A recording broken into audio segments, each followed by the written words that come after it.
Saitran.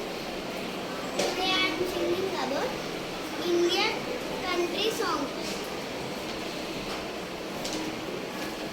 విశాల భారతదేశం మనది, హిమాలయాలకు నిలయమిది. ఇలాంటి దేశంలో ప్రజలంతా విశాల హృదయంతో మెలగాలి.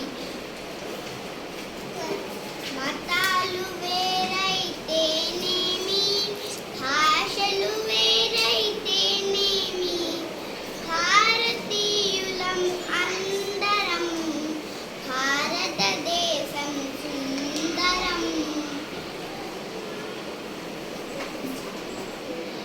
రోషం వేషం తొలగాలి,